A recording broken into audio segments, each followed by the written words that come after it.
Существует три типа магии. Они отличаются друг от друга источниками энергии. Дело в том, что сознание человека является системой управления телом. Оно обеспечивает функционирование тела. Получается, сознание ориентировано на удовлетворение таких потребностей тела, как еда, топливо, одежда и дом, тепло и безопасность. При этом человек действует в рамках существующей программы, договора или картины мира. Магия представляет собой особый режим работы сознания, связанный с возможностью изменения программы. Такой режим связан с абстрагированием, то есть выделением сознания за пределы тела, и называется медитацией. В этом режиме физическое тело человека неподвижно, лишено возможности питаться и производить энергию. Поэтому для работы в режиме изменения внешнего мира или договора, режим магии, сознанию мага помимо тела нужны другие источники энергии. Их принято разделять на три основных категории. Первый тип источников связан с аккумуляторами энергии, подзаряжаемыми ментальной энергией людей. Эта технология лежит в основе магии вуду. Здесь есть изображения богов, святых, на которые медитируют верующие. Главной деталью является похожесть, конгруентность всех изображений одного бога, святого. В процессе религиозных ритуалов с участием верующих в храмах или просто на улице происходит зарядка канала данного бога через его изображение. При этом колдуны вуду, бокоры, настраиваются на эти каналы и используют вложенную верующими энергию для своей работы. Для активации своего сознания в магическом режиме колдуны вуду настраиваются на нужного бога, святого, специализирующегося на помощи в конкретной области деятельности, с помощью медитации на его изображение. Для удобства работы вудуисты используют христианскую символику, изображая своих богов в образах христианских святых. Поэтому на вудуистских иконах можно найти привычные для христиан образы Девы Марии, Иисуса и святых. Такая практика сложилась в колониях, где рабовладельцы заставляли чернокожих рабов принимать христианство, устраивая гонения на колдунов и всех применяющих магию африканцев. Особенностью этого вида магии является связь с религией как источником энергии. Эти маги имеют возможность, даже находясь вне Земли, активировать работу своего сознания в магическом режиме с помощью заряженных артефактов. Второй тип магии связан с рунами и использует локальные источники излучения. Например, руны двергов связаны с излучением кристаллов, а руны альвов используют излучение животных и растений. Руны при этом представляют собой буквы алфавита, связанные с языком данной расы. Это ментальные структуры, взаимодействующие с типом излучения, доминантным для конкретной расы. Подобно тому, как в варианте античного язычества используется пантеон из 12 олимпийских богов, в христианстве эти же энергетические каналы, эгрегоры, обозначаются символами 12 христианских апостолов. В магии друидов используются каналы, руны 12 растений, древесный зодиак. В магии шаманов эти каналы, руны связаны с 12 животными. Само число 12 представляет собой лунный год, включающий в себя 12 лунных месяцев.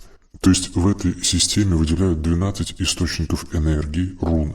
У двергов это кристаллы, связанных с лунными месяцами, сменяющимися в течение года. В наше время наиболее известной системой рун стал алфавит Футарк, содержит 24 руны, связанные с расой ванов. В качестве источника энергии этот вид магии использует излучение планеты Марс, 12 рун Марса плюс 12 рун Земли. Магия рун может использовать в качестве источников энергии космические объекты, в том числе звезды и планеты. Поэтому этот вид магии может быть использован за пределами Земли, на космических кораблях и даже в других мирах. Третий вид магии – сефиратическая магия, связанная с расой асуров. Создав планетарную цивилизацию, асуры, атланты, сделали свой язык планетарным. Изучив параметры планетарного сознания, единый бог авраамических религий, они создали схему циркуляции энергии внутри этого сознания. В наше время эта схема известна в упрощенном виде как дерево сефирот. Этот вид магии называют также учением каббалистов, однако его следует отличать от разновидности иудаизма, которая носит такое же название. В отличие от религии, предлагающей верующим просить помощи у высших сил, маги-каббалисты используют планетарные энергии, каналы сознания Земли для активизации собственного сознания в магическом режиме. Каббалисты разработали методику арканы, позволяющую им соединять свое сознание с нужными аспектами планетарного разума. Таких аспектов каналов выделяют 22. Их разделяют на следующие категории: 12 зодиакальных сил, плюс 7 сил планет, плюс 3 плана плотности материи. Эти аспекты, каналы, обладают собственными характеристиками и могут быть разделены на 4 группы, называемые стихиями. Стихия огонь обозначает агрегатное состояние вещества, плазму. Она связана с настоящим временем. Стихия вода связана с жидким агрегатным состоянием вещества и с прошедшим временем. Стихия земля связана с твердым агрегатным состоянием вещества и настоящим временем, совпадает со стихией огонь. Стихия воздух связана с газообразным состоянием вещества и будущим временем. Источниками энергии в сефиротической магии являются 22 канала, соединяющие 10 сефир.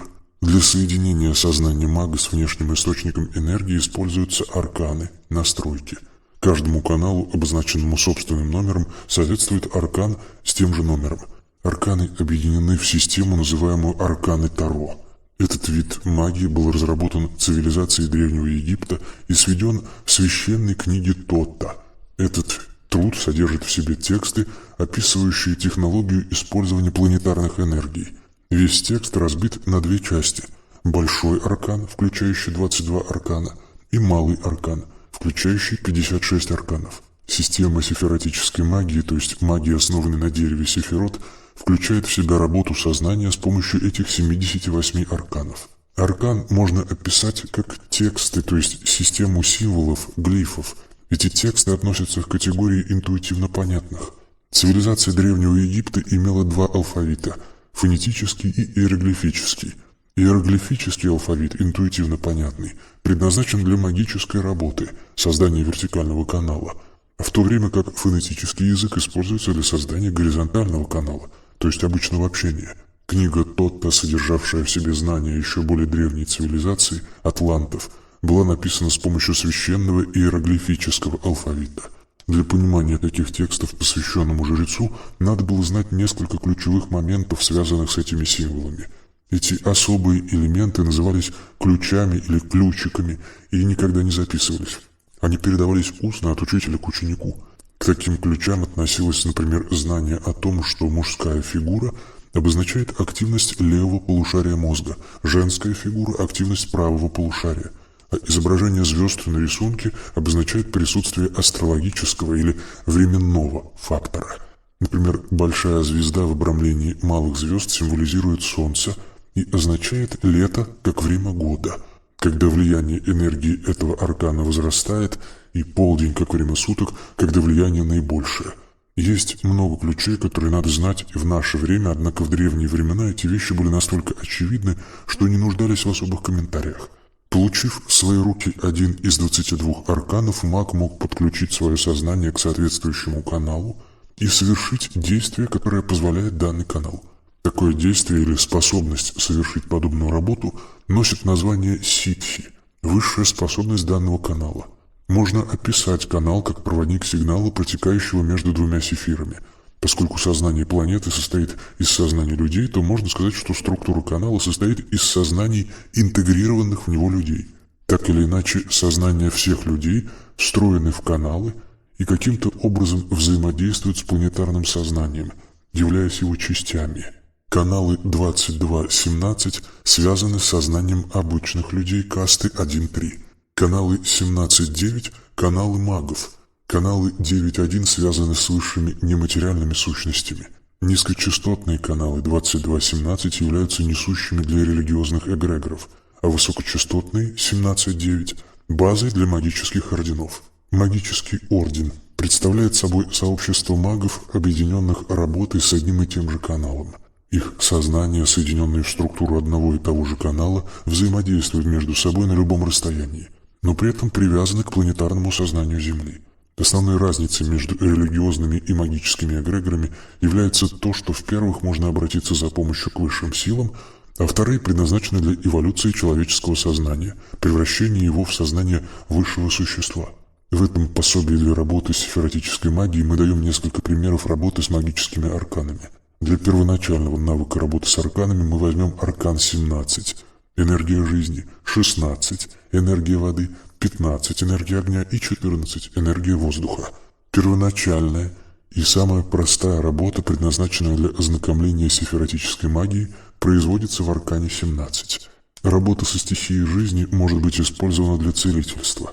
Для работы следует изучить чакры, энергетические центры человеческого тела. Из 7 чакр нас интересует 4-я чакра – анахата, находящаяся в области сердца. Обычно эту чакру представляют в виде зеленого круга чакрама, расположенного в области сердца и вращающегося в плоскости тела. Для работы с арканом 17 следует сконцентрироваться на этом центре и почувствовать его. Дальнейшая настройка производится по аркану Таро. Главным глифом, то есть знаком, является Солнце, источник энергии. Звезды, окружающие центральную звезду, Солнце, указывают на астрологию, временной фактор, и говорят о том, что сила этого аркана увеличивается летом и в полдень. Дерево с аистом указывает на растения вообще. Растения поглощают энергию Солнца с помощью листьев, преобразуя ее в растительные клетки. Обнаженная дева указывает на активизацию ментального тела или тела животного ментала. Сосуды, кувшины, которыми она черпает воду из реки жизни, представляют собой живые организмы. При этом один сосуд зачерпывает воду, что соответствует рождению, а из другого вода выливается, это соответствует смерти. Растения – первое звено в цепочке преобразования энергии. Все остальные организмы используют уже преобразованную энергию растений. Глиф – птица на дереве.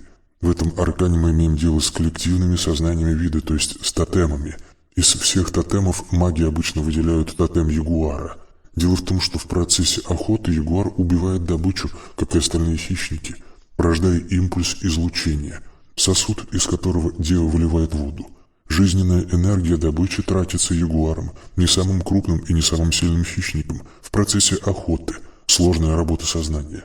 Эту энергию чувствуют шаманы, маги 17А, в процессе камлания, то есть магической работы. Отождествляя себя с ягуаром, маг получает необходимую энергию из этого канала. При работе с картой 17А маг проходит сознанием по цепочке преобразования солнечной энергии. Сначала он настраивается на солнце, потом на растения, потом на травоядных животных и в конце концов на хищников, излучение сознания которых он ловит на своей анахата-чакре. Активизировав этой энергией свое правое полушарие, маг приобретает ситху, способность чувствовать жизненную энергию разных живых существ. В этом аркане живые существа рассматриваются как сосуды, наполненные жизненной энергией. Однако помимо живых организмов шаманы видят, чувствуют и сгустки жизненной энергии, не имеющие сосудов, не органики или не имеющие организма. Такие сгустки называются духами. Кроме умерших людей и животных, среди духов шаманы воспринимают еще и других существ. Некоторых из них называют духами перекрестков. Эти духи представляют собой разновидность амфибий, наподобие саламандр. Это вид разумных существ, вымерших в древности. Такие духи сотрудничают с шаманами. Шаманы видят и некие бестелесные существа, являющиеся по их наблюдениям причиной болезни. Такие зловредные духи называются духами болезни. Практика работы с арканом 17 включает в себя несколько этапов. Первое – активизация анахаты-чакры. Второе – концентрация внимания на цепочке, излучение солнца, листья растений, травоядные животные, хищники, охотящийся ягуар, собственная анахата-чакра. Третье – наблюдение живых организмов, создание образа сосуда, наполненного светом, энергией. Четвертое – наблюдение в пространстве сгустков энергии, лишенных материальных сосудов, духи. Пятое – наблюдение духов около некоторых людей. Позитивное – духи-хранители и негативное – духи болезни. Воздействие таких духов на человека. Шестое – наблюдение жизненной энергии, светимости внутри себя. Седьмое – настройка на внешний поток жизненной энергии, идущий через тотем ягуара. Увеличение собственной светимости. Восьмое – направление потока жизненной энергии от себя к другим людям. Увеличение количества жизненной энергии у больных людей. Девятое – отталкивание духов болезни от людей. Изгнание духов болезни. Конечно, получение результатов этой работы требует большого количества времени. Здесь мы имеем дело с полным объемом шаманских практик. Необходимо наработать библиотеку образов для того, чтобы начать различать духов и научиться с ними взаимодействовать.